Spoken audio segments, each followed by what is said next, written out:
West Godavari east Godavari తక్కువగా వస్తున్నాయి.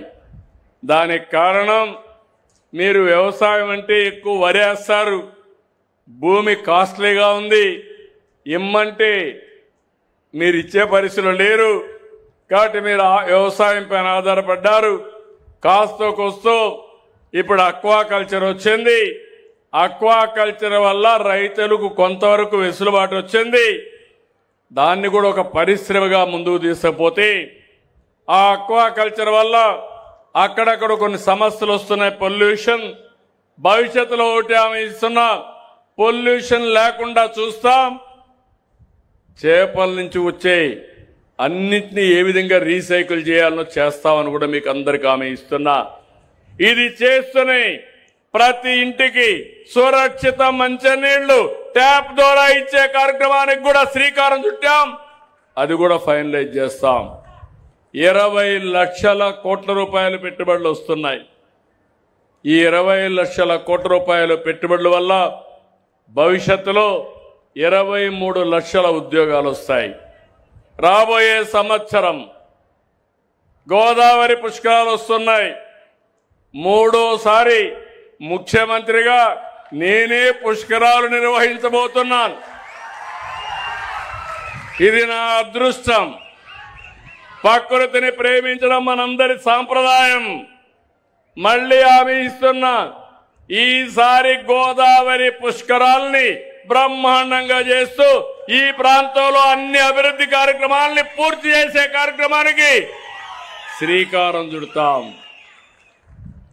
పోలవరం జాతికి వరం. అలాంటి పోలవరం డయాఫామ్ వాళ్ళని గోదావరిలో కలిపేశారు. రామానాయుడు గారి ఆధ్వర్యంలో మొన్నే పూర్తి చేశాం. మీ అందరికీ హామీ ఇస్తున్నా, కేంద్ర సహకారం పూర్తిగా ఉంది. పుష్కరాల కంటే ముందు గోదావరి పూర్తి చేసి జాతికి అంకితం చేస్తామని మరొక్కసారి విజ్ఞప్తి చేస్తున్నా. అమరావతి కేంద్రం కూడా అమరావతికి బిల్లు తీసుకొచ్చారు. ఆంధ్రప్రదేశ్ రాజధాని, శాశ్వత రాజధాని అమరావతి అని. నిన్న కూడా నేను ఒక పిలిపిస్తే ముందు 33,000 ఎకరాలు ఇచ్చారు.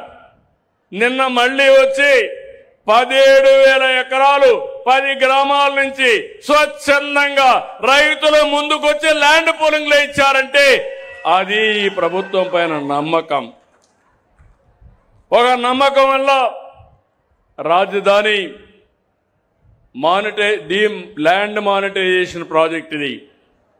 రాజధాని నిర్మాణంలో రైతులు భాగస్వాములు. వాళ్ళు ఇచ్చిన భూమి ఇన్ఫ్రాస్ట్రక్చర్ డెవలప్ చేసి కొంత భూమి అమ్మి ఆ అప్పులు కూడా కట్టే పరిస్థితికి వస్తున్నాం. ఇవన్నీ ఒక ఎత్తు అయితే మీరు గుర్తుపెట్టుకోవాలి, మన రాష్ట్రంలో గొడ్డలి పార్టీ ఒకటి ఉంది. ఆ పార్టీని మీరు చూస్తే వాడికి, పేదవాడికి కడుపు నిండా తిండి పెట్టే మనసు కూడా ఉండదు. అన్నా క్యాంటీన్ పెట్టాం. అన్నా క్యాంటీన్ మూసేశారా లేదా అని నేను అడుగుతున్నా.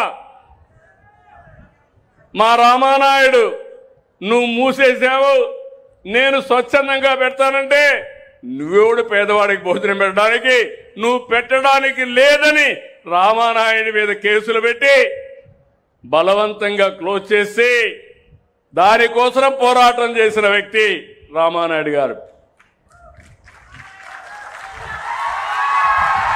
ఈరోజు మీరు చూస్తే ముందున్న 2,203 కాకుండా ఇంకా అదనంగా 207 ప్లస్ అదనంగా 62 ఓపెన్ చేశాను.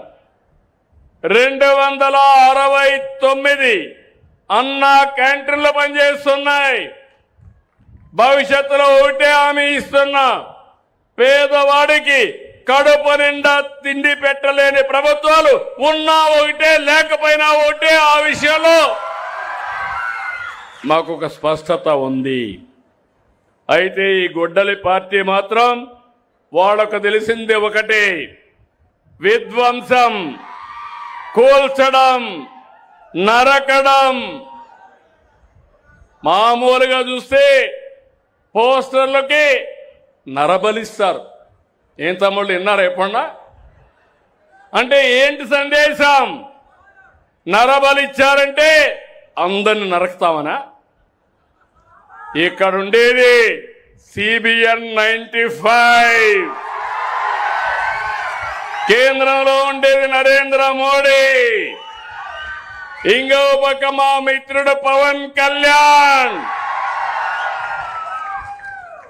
నరకడాలు కాదు, కూల్చడాలు చేస్తే ఎవరిని వదిలిపెడతావా తమ్ముళ్ళోని మిమ్మల్ని అడుగుతున్నా, ఆడబిడ్డలు మీరు చెప్పండి. అందుకని ఇలాంటి పార్టీల వల్ల లాభం లేదు. ప్రజలకు సేవ చేసే పార్టీలు రావాలి, అంతేగాని ఇలాంటి పార్టీ కాదు. కేంద్రంలో మహిళలకు అడ్డుపడే పార్టీలు కూడా కరెక్ట్ కాదు. ఇవి రెండే కాకుండా నేను సుపరిపాలనతో ముందుకు వచ్చాను మీ దగ్గరికి.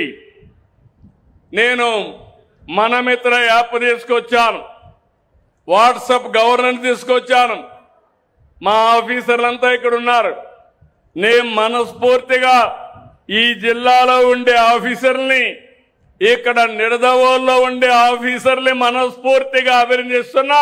కంగ్రాచులేషన్స్, బాగా పనిచేస్తున్నారు నా లెక్క ప్రకారం.